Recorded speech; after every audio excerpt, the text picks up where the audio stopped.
How's it going, gamer? You got hands here, and today in Dauntless we're going over an Iceborne build for Rezakiri's war pike. This is a really solid war pike, y'all, and we're maximizing the critical strike chance. Combined with all the cells, the weapon, and Savage Wellspring, we're pushing a 60% chance to hit a critical strike. And it has Iceborne to top it all up. What's not to love? So right now in Umbral Escalation, some of the best and most fun amps that are available are all based around wound damage. So what we're going to do to make use of that is definitely use a build like this with Iceborne and focus more around raw damage, because all those amps certainly already boost your wound damage. And the amps that I'm talking about is Exposed Weakness. That's a really good one. And don't forget Surgical Precision and also Elemental Summoner. You can combine all of those three for some really awesome fun. So turn on your system, grab your war pike, and let's get ready. We're about to get in this video right now, y'all. What is up, gamer? I'm super excited to show you Rezakiri's war pike build that I got going on. It has Iceborne, so we love Iceborne, you know what I'm talking about.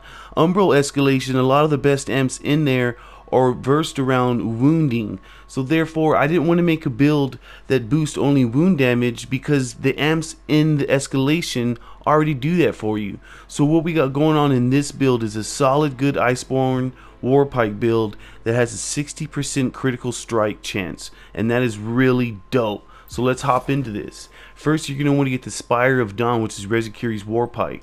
It has cunning in it, and it also has a 10% chance for attacks to hit twice, which is a critical strike. So we're going to play with that, and we're going to maximize that, because the war pike has Savage Wellspring, and that can boost our critical strike even more, unlike other weapons. So what you're going to want to do is put a cunning cell in there and then a discipline cell. And we just talked about Savage Wellspring. It converts your meter into ammo, and you hold to spin that ammo to create an aura that buffs you and your allies for a 25+ increased critical strike chance. It's for up to 12 seconds based on the ammo quality.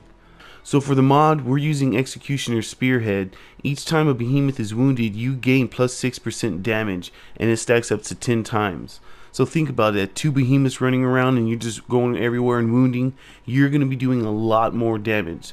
So when you look at the cell family, it doesn't look like there's that much damage cells, but this is all what's really helping us increase our damage. Next, we're using Shroud's headpiece that has a rage, and you're going to put a discipline cell in there. And then that's Boreas's chest piece that has another rage, and we're going to put Iceborne. Hashtag we love Iceborne. And for the arms, we're using Torg's arms that has an overpower, and we're going to throw another overpower in there. For the feet, that's Boreas's feet that has an Iceborne, and we're going to put a Wild Frenzy. And for the lantern, we're using Drask's Eye, because we are using an Iceborne build, and I wanted to have as much damage as we can, because we're lacking some damage cells because of the Iceborne.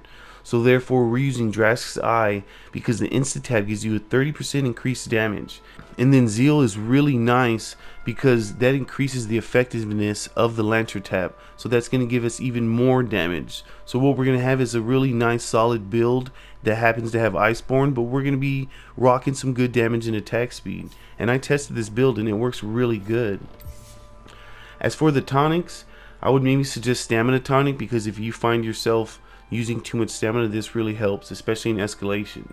You really don't need this wounding tonic, but if you're impatient and you want to wound faster, definitely use it. Or use Frenzy Tonic. And I really like Blitz Tonic, because that's some really great attack speed buffs right there. So all in all, what we got going on is a plus 6 cunning, and that's a 10% critical strike chance with a plus 30% critical strike damage. Discipline knocks us at half health, so we can use Rage and Wild Frenzy at a consistent manner. But it also increases our critical strike chance plus 15%. So with Cunning, Discipline, and our weapon, and Savage Wellspring, we have a 60% critical strike chance, y'all. And the war pike attacks really fast, so that's 60% every hit, so we're definitely going to get those critical strikes in. And the next is Iceborne. We all know what that does. It gives you nice lifesteal. It decreases the damage you take, but it also only heals you to 50%.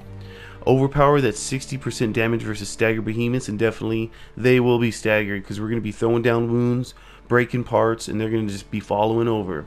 Rage, that's a 25% increased damage all the time because we're utilizing Discipline. And same thing for Wild Frenzy, that's a plus 12.5% increase attack speed, and that's all the time because we're using Discipline. And we talked about Zeal, that's a 35% increased Lantern Tap ability effectiveness towards Drask's Eye damage boost. So as you can see, we got a lot of good damage and critical strike chance in this build, and I had a lot of fun with it, and it works very well in my opinion, and I hope you have fun with it as well. Alright gamer, that's all I got for you today. Hey, if you like this video and you want to see more, please don't hesitate to hit that subscribe button and click on that bell for notifications. And hey, if you're looking for a little bit of help in Dauntless, we got you. We started a Discord community, and that link will be in the video's description, so please don't hesitate to join us. This is Hans signing out. Peace, y'all.